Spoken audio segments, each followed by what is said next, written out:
ஊழல் நாடுகள் பட்டியலில் இந்தியாவிற்கு 76வது இடம் கிடைத்துள்ளது. உலக நாடுகளின் ஊழல் நிலவரம் குறித்து டிரான்ஸ்பரன்சி இன்டர்நேஷனல் எனும் அமைப்பு ஒவ்வொரு ஆண்டும் தரவரிசை பட்டியலை வெளியிட்டு வருகிறது. இதில் அந்த நாடுகளின் ஊழலற்ற நிர்வாகம், ஊழலுக்கு எதிரான நடவடிக்கைகளின் அடிப்படையில் புள்ளிகள் வழங்கப்படுகிறது. 2015ஆம் ஆண்டு இந்த தரவரிசை பட்டியல் கணக்கீட்டுக்கு 168 நாடுகள் எடுத்துக் கொள்ளப்பட்டன. 2014ஆம் ஆண்டை போலவே ஐரோப்பிய நாடான டென்மார்க் ஊழலற்ற நாடாக முதலிடத்தை பெற்றது. பின்லாந்துக்கு 2வது இடமும் ஸ்வீடனுக்கு 3வது இடமும் கிடைத்துள்ளன.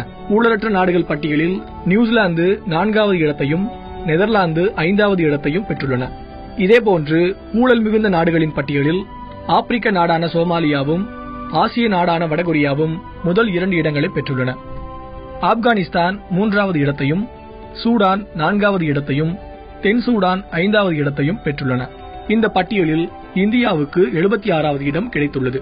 2014ஆம் ஆண்டு 85வது இடத்தில் இருந்த இந்தியா 9 இடங்கள் முன்னேறி உள்ளது குறிப்பிடத்தக்கது.